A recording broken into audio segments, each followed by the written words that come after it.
Back to follow-up segment tonight. The entire transgendered restroom issue is beyond crazy. An editorial in Charlotte Observer says, quote, the thought of male genitalia in a girl's locker room and vice versa might be distressing to some, but the battle for equality has always been, in part, about overcoming discomfort with blacks sharing facilities, with gays sharing marriage, then realizing it was not nearly so awful as some people imagined. So according to this loony newspaper, if you have a young daughter, you should be accepting of the fact that a transgendered boy could shower next to her after an athletic exposition. That is insane. The solution to the problem is simple and has been going on for decades: private installations for people who are transgender. Joining us from Washington, Kirsten Powers. So do you understand how crazy the Charlotte Observer is? No, I don't. You actually. Don't. I read the editorial. Yes. I didn't. Nothing about it seemed crazy to me. All right, let me stop you, because what you just said, I can hear millions of Americans going, "What? Are you kidding me?" So you have an 11-year-old girl, all right, and she's a lacrosse player, a soccer player. She's in her locker room, all right, after the game or the practice. And here comes a boy who thinks or wants to be a girl, and they're in the shower, and they don't have, a lot of these places don't have stalls, shower stalls, it's just showers.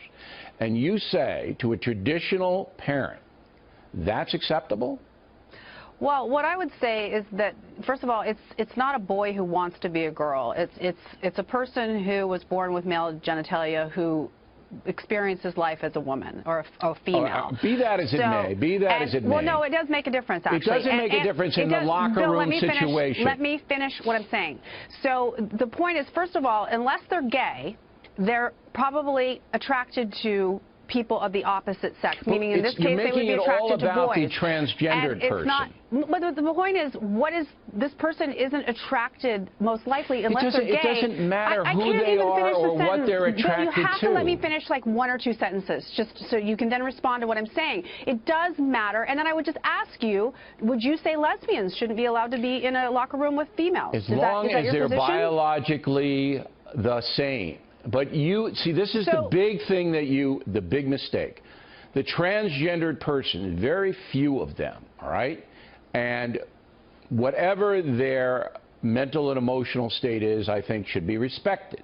I don't have any problem with that. But where are the rights of the 90+% Look, here's the thing. Kids from traditional homes, where are their rights? I don't like this idea of this traditional thing. I mean, I'm not a non-traditional person, and the fact that you're open and welcoming to other people has nothing to do with being traditional. Open and welcoming, so they can be in the same shower. And here's the thing. First of all, they're not in your shower. They're in another shower next to you. But the point is, if you want to have a separate area for them in this sort of transitional period, I would understand that because it bothers some people. All I'm saying is, I don't think it should bother you. I don't think this person is not preying on your daughter. This person is not a pervert. It's not a matter of preying. It's a matter of being appropriate. You see, I'm glad you're coming on, and I'm glad you said what you said. I had to interrupt because I wanted to steer you into the rights of the mass of people which are being violated by this insane program. It's not insane. Yes, designed to make Americans believe there is no difference in gender at all. That's not what it's designed to do. Yes, it is. Of course it is. It's what the progressives want. No, it's not. They wanted it from the jump. That's the way people who oppose this want to frame it, because they want to make it about that, but that's not what it's about. I will tell you. There are legitimately transgender people in this world, and that's not saying there's no difference between the sexes. The transgendered person, okay, should be accommodated in a situation that they have privacy. Fine.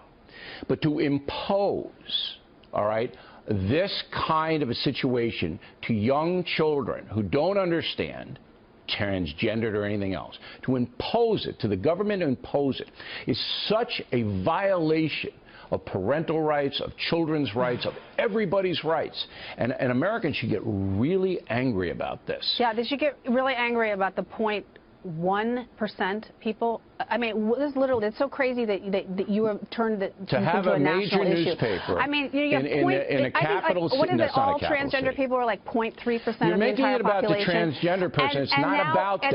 And then now transgender children, like what percentage is that? But this is a national crisis. We can't accommodate a few people. I really don't understand. I know you don't understand. But I already said, if you want to have, as in a transitional period, a third place for them to go, that's fine. That's the solution to the problem. But the fact that you don't understand, that I think that this is an overreaction. The fact that you don't understand that traditional Americans, all right, trying to raise their children in a certain way, do not want that kind of an exposition in front of young children. The fact that you don't understand it, and the Charlotte Observer doesn't even think it's important. What do you mean by traditional? Outrageous. What does that mean? They're raising them in a traditional manner.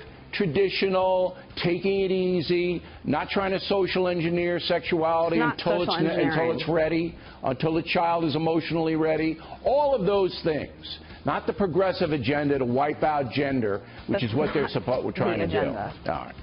All right, well, we'll have a lively mail segment on that tomorrow, Kirsten Powers. And I have to say something about Kirsten. She takes the fire. She takes the fire, so you have to respect that.